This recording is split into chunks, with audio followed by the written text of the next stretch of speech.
Yes, hello everyone. It's a great pleasure to be here on a beautiful sunny morning in Berlin. It's actually my first ITB, so I'm quite excited to be here. And I want to mainly show you what the latest climate data are showing, 10 years since the Paris Agreement. And you can already see on the first slide the satellite sea surface temperature trend of the last 30 years with the famous cold blob.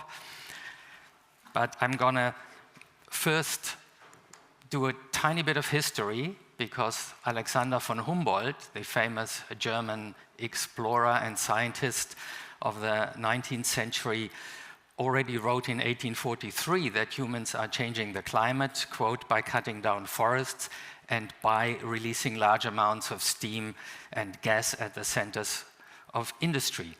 And it's also documented that Humboldt knew the greenhouse effect because, of course, that was already described 200 years ago in 1824 by Joseph Fourier as the decisive ingredient that determines the temperature of planets, not just our Earth.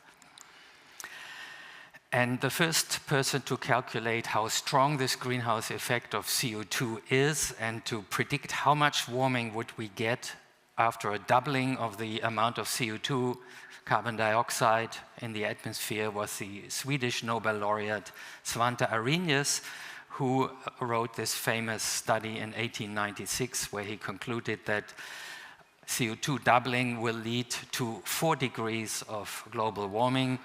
We call that number the climate sensitivity because it says how sensitive the climate is to carbon dioxide. And that's, of course, the key thing that we need to know. And so Arrhenius basically was the first one to quantitatively predict the global warming that we would expect. And he was right. I mean, this is what the data show. On top, you see the carbon dioxide levels in the atmosphere for the last more than 2,000 years. And at the bottom curve in blue, the global temperature for the last 2,000 years. And as predicted, as we add CO2 to the atmosphere, the temperature is rising. The carbon dioxide levels are now higher than at least any time in the last 3 million years, and the global temperature is very likely the highest in at least 120,000 years since the so-called Eemian interglacial. So we are catapulting ourselves out of the Holocene, and if we zoom into the global temperature, since we have the measurements by thermometers, this is here NASA data starting in 1880, you very clearly see this temperature rise, and the last 12 months and 2024 were already above 1.5 degrees Celsius above pre-industrial levels. That's the late 19th century levels. And actually the first official government report warning about the coming global warming was the famous Revell report, ordered by US President Lyndon B. Johnson in 1965, and all the basics about what to expect with warming, sea level rise, etc., that's already in there. But at the time, people didn't have enough temperature data, and also there is, of course, natural variability, so it wasn't clear whether the Earth was actually warming. The first person who famously said the global warming is here now was NASA climate scientist Jim Hansen in 1988, made headlines. I was a PhD student at the time. And then in 1990, the first report by the Intergovernmental Panel on Climate Change came out, and already in the first sentence of the summary says that it is certain that greenhouse gas emissions will lead to global warming. That was the reason why the world community at the Rio Earth Summit in '92 agreed the Framework Convention on Climate Change. And that was then, there were many steps in between. That was a start of these annual climate conferences with the goal to prevent dangerous climate change, which led to the Paris Agreement in 2015. Now, there is still a lot of disinformation out there. I just show you one example of one of the well-known fossil fuel lobbyists claiming global cooling. That, of course, is a classic case of cherry picking. If you take a very short section out of a long time series, you can show whatever you like, but the long-term evolution, I think, is very, very clear. Climate scientists have run out of words how to call it. This cartoon is based on one of my colleagues saying for a recent temperature record that it was gobsmackingly bananas. And well, sometimes you can really only face these horrible developments with humor. Now, if we look at the global temperature since the last ice age, so the last 24,000 years, you very clearly see that transition from the ice age to the Holocene. I hope you learned that all in school, that this is due to Earth orbital cycles. These ice ages, we can actually reproduce all the ice ages and transition to warm periods of the last 3 million years with our climate model in my department, just driven by these orbital cycles. So that is a well understood phenomenon. But the warming we are witnessing now with about 1 degree Celsius in 100 years is 10 times faster than the fastest part of the transition from the Ice Age to the Holocene. And so we are indeed catapulting ourselves out of the Holocene at an unprecedented speed. And again, there is a lot of misinformation about this. This is a temperature graph from my friend and colleague Richard Alley, who drilled, I mean, the data are from Richard Alley, not this graph. I should make that clear. The graph is a deliberate distortion, which claims at the end this is supposedly unprecedented warmth of present climate, but this ice core, first of all, only shows local temperatures over Greenland, but more importantly, it ends in 1855, so global warming is not on it, and even in Greenland, it's now warmer than any time in the last, in the Holocene in the last 10,000 years. The internet is full of this kind of misinformation, disinformation on climate, so don't get fooled. Modern warming is completely human-caused. That is a well-established fact from the last IPCC report. The previous IPCC report had a very similar diagram. Natural contribution are less than plus or minus 0.1 degrees Celsius, and most notably actually negative because solar activity has declined in the last 50 years. So the consequences of this warming are initially mostly felt in extreme events. Extreme heat is increasing dramatically. If we take as extreme 3 standard deviations above normal, that's kind of very rare event still in the 1950s, 60s, 70s. That's now permanently about 10% of the surface of the Earth's land area is witnessing this kind of extreme heat. Just a classic example, recently 2023, 46.8 degrees in Valencia. There are all the time record-shattering heat extremes. And extreme heat is lethal. That was shown first very clearly by the 2003 European heat wave, which if you look at the right bottom there, this is the mortality statistics in France over the course of a year, and all the blue lines all the gray lines are last 20 years. Then the blue curve, that is 2003, where this heat wave sticks out, and that peak mortality is even higher than at the peak of the COVID pandemic. That's the red curve. And the hottest summers in Europe since the Middle Ages, since the year 1500, are now, the 2003 even has dropped off. It used to be the hottest when it happened, but it's not even in the top 5 anymore. The top 5 are 2024, 2022, 2021, 2010, and 2018. Europe is a hot spot of heat extremes. But it's not just heat, also daily rainfall records are being broken. Very simple physics. Warmer air can hold more moisture and rain it down accordingly.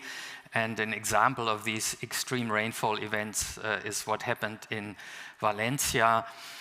You will probably remember those pictures from the news and the horrendous flooding that this caused in Valencia. And we see this every week, sometimes nearly every day, that there's flooding somewhere in the world because these rainfall events and flash floods simply increase with warmer temperatures. And for some people, paradoxically, but it's the same physics actually, drought also increases. That has to do, again, because the atmosphere can hold more water when it's warmer, so the soil dries out and the vegetation dries out faster when it's warmer. It loses more heat by evaporation. And also rainfall patterns are changing, unfortunately, in the way that in the first order of magnitude, it's the dry areas getting drier and the already wet areas getting wetter. And when there is drought, that is what really drives these fires, the wildfires, out of control, regardless whether it's lit by lightning or arson. There's always some reason to light a fire, but the reason why they go out of control is that the vegetation simply is drying out more and more.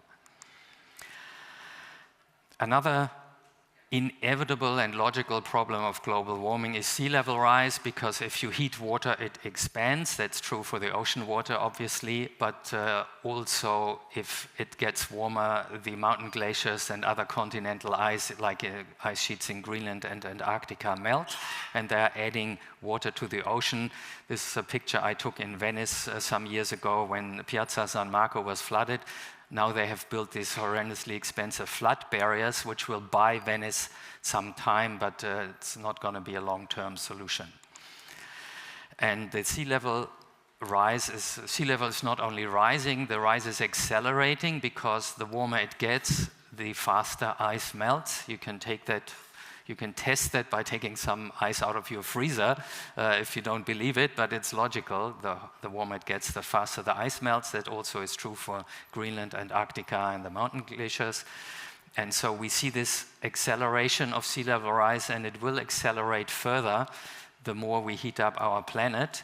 And this rise will continue for thousands of years until the really big ice sheets are gone. We have enough continental ice left on our planet to raise global sea level by 65 meters. And at the end of the last ice age, I showed you that transition into the Holocene a few slides ago. That was about 7 degrees of global warming, and the global sea level rose by 120 meters as a result. Now, what that means for an island like this, the Maldives, is clear. And they actually are already building a new island that is a bit higher to resettle their population in the Maldives. Now, what can we do? That is, of course, the most important part. We can only stop global warming to get our CO2 emissions to zero and reduce the emissions of other greenhouse gases. For CO2, it has to be zero, because the carbon dioxide lasts for tens of thousands of years in the atmosphere. It's not going to come out by itself, and so it works cumulative.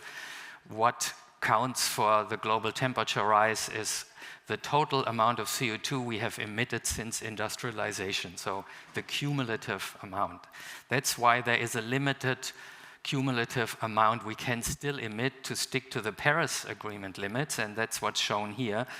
In the blue curve, that's what we need to do with emissions to stick within the 1.5. I mean, that's already gone, basically.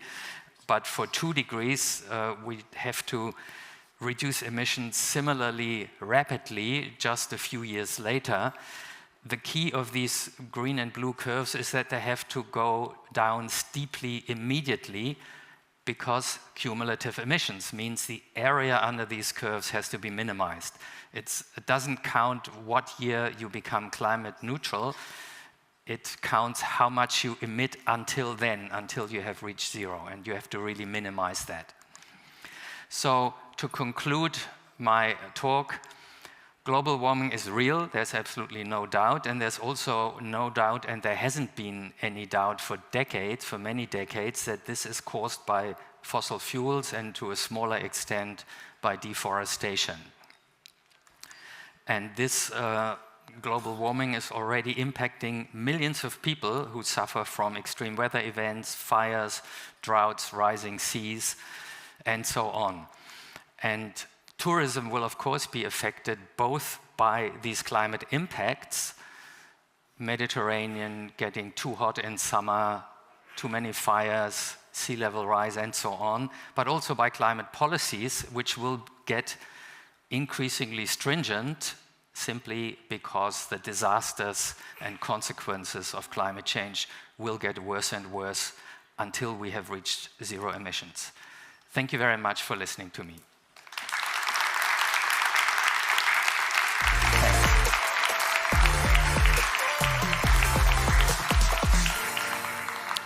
Thank you so much, Professor Ramsdorff. I remember as a young geography student, once a professor told me the oceans is the thermostat of our planet. Now, you are a professor of physics of the ocean. I have one question. It's a tricky question. A few months ago, you've mentioned that perhaps our Earth, our planet, should be called ocean, because at the end of the day, it's mostly water. So here's my question. What is the single most critical action the tourism industry can take in regards to the protection of our oceans this year?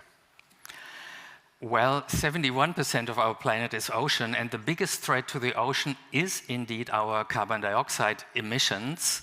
That's both climate change, but also ocean acidification caused by the CO2, because the ocean takes up 25% of the CO2 we blow into the atmosphere, and it forms carbonic acid. And so the best thing is, of course, to drastically get the emissions down.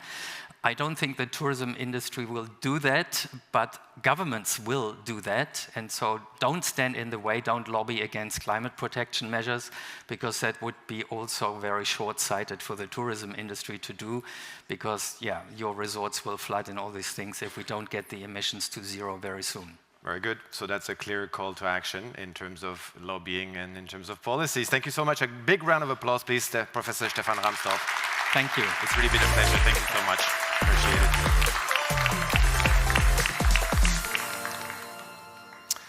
Now let's shift our focus, but we stay within the same context, in fact, on how these global agreements, like the Paris Agreement, influence the specific sectors. I'm really honored to introduce our next speaker. She is the Executive Director at the UN Tourism. This is Ms. Zorica Jurozovic.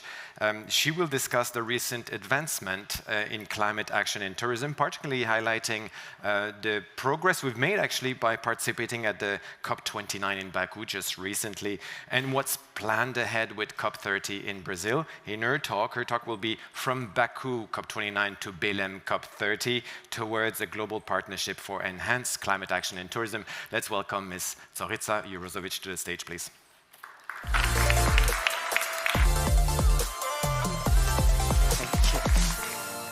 Thank you so much. Thank you so much, Willy, and thank you to ITB. I think this is a beautiful opportunity to learn for all of us. And thank you, Professor Ramsdorff, for sharing with you your knowledge. I think this is an early morning, because the room is not yet full, but a very early morning, extraordinary opportunity for us to advance and to see where do we stand as a tourism sector. I would like as well to underline that this year is an important year when we speak about climate, and our sector has a really key role to play. We have seen many countries that are looking at delivering the national determined commitments ahead of the COP30 to align with the 1.5 degree targets and covering all sectors. Traditionally, these NDCs cover agriculture, land transport, land use, but this year we have seen and we have been trying to influence and advocate for the tourism sector to build the dialogue. And this is one of the reasons why we have been pushing so hard and I can say lobbying within the UN system and with the member states in Baku to actually have a thematic day. I don't know, sorry.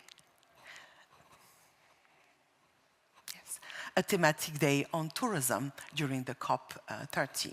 So it was a historic milestone because it is many years we are trying, it is many years we are working on the topic, but for the first time we entered the circle of consideration and looking at tourism as a sector that can provide as well solutions for the world through the lens of the Ministries of Environment, of course. So we're very grateful to the presidency of Azerbaijan for having as well pushed on their side, because it was one of the priorities of the presidency, but as well on all the stakeholders. And we had about more than 30 ministers coming and joining us there, and we look forward to the next step in Brazil.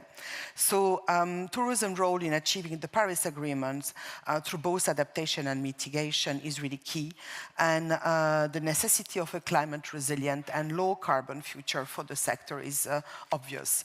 So we launched the Baku Declaration in Baku, which was endorsed by 52 government, not tourism ministries, government. And we are now counting 62 signatories. So we are really advancing strongly on that front. And I think the consciousness of our sector at a national level is really taking shape. And I think this is an opportunity for all of us. And I will share some insight later. Industry is really even advancing more faster than government. So I think this is rather good news. So the COP29 legacy has given us a very strong framework for tourism climate action. As I just said, the declaration consolidates unprecedented and high-level political commitment, and it is based on the Glasgow Declaration initiative launched by UN Tourism in the COP26. We have so far 910 organizations that have signed the Glasgow Declaration. It's a voluntary scheme demonstrating really a common momentum. And actually, these efforts are now helping us to position tourism within the climate discussions. I can say that the political commitment and tools are in place, but implementation is crucial. And I think this is where we need to accelerate. This is where we look at the power of the industry for the transition. And the latest scientific research from University of Queensland, a UN tourism affiliate member, estimates tourism GHG emissions to 8.8% of global emissions. At the same time, 53% of national climate plans recognize tourism as highly vulnerable to climate change. Not really as a solution provider, but vulnerable. I think Professor Ramsdorff just underlined and gave us the example that everybody and many people use, such as the Maldives and the threat it represents, but as well destinations such as what happened in Valencia. I think the threat is not only for the people, for the health, but it is well really extremely disruptive overall for humankind. So it's not just about sustainability that we should be looking at, and I think that the move and the shift of many signatories of the Glasgow Declaration are really looking at decarbonization and regeneration as a pathway, but it is as well a significant factor of competitiveness, and I think this is something that is important to underline. So we have seen that the plans of the Glasgow Declaration, out of the 910 signatories, about 400 have already developed a climate action plan. We see as well that the distribution is quite uneven, and interesting enough, I think that businesses are really advancing at a great pace, and even in 2024, as well. I think that this is really taking shape. Destination only 12%. We need more of that. This is what we are advancing with Baku and looking at Belém for government and destination to engage strongly and to develop their own plans. So the Glasgow Declaration is really a very comprehensive framework to advance and lift the sector in the right direction. It is signatories should report annually and track progress, because we need to measure. That is the most important. And the climate plans provide a baseline for this reporting as they are aligned with the 5 strategic pathway of the Glasgow Declaration, which is decarbonize, regenerate, finance, coordinate, and collaborate. So I really would encourage you all to look at the Glasgow Declaration and join us if you have not yet done so. It's no competition. This is really the space for collaboration. I'm sharing a little bit more insight, more detail, but this is going to be available anyway for you to look at further down the line. I think this is really giving us more indication on the plans of the Glasgow Declaration signatories. It is, we can see, for example, that 74% of the plans are including measurement of GHG. I think this is essential because not only the type of tool we use, but what is important is we use the same methodology over time. So year by year, we can measure the difference. And I think science is really the core of how we should advance. And I think today's discussion with inviting Professor Rasdorf to join us, and many other scientists that are involved, and Willy as well, and many others. I think this is really giving us the capacity to move in the right direction. So we see as well that decarbonization action focused on operational efficiency. This is where I was explaining that there are efficiency gains as well to be considered and looked at. And I know with for big companies, this is certainly one very important element, because when you have investors and shareholders, what they want to see is results and economic gains. So while we're doing good for the planet, we're doing good for as well the economic side, and I think this can be really a driver.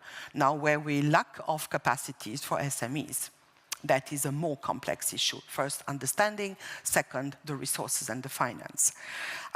We as well have seen that 66% of the plans include, in a way or another, finance track. And I think this is really where we need to really actively be more engaged. And collaboration is really key. Now, this is how we envisage the global partnership, which is actually the foundation of the Baku Declaration. This partnership is really meant to bring on all stakeholders together to work together, of course, policymakers and government, but as well the businesses, which are the core. We trade. Without operation, without trade, there is no tourism. So basically, businesses have really a key role to play. Finance institution and other institutions, and science, because we strongly believe that science should be really the foundation of any action we undertake. And I think that I just would like to underline that even BlackRock today is engaging on the path on investment for nature, because 55% of world GDP is based on nature assets. And I think that we in tourism as well have a very strong weight in that sense. So we should be maybe looking at the most advanced finance tracks that are moving for ourselves, investing in tourism and investing in reducing our carbon footprint. I thank you very much.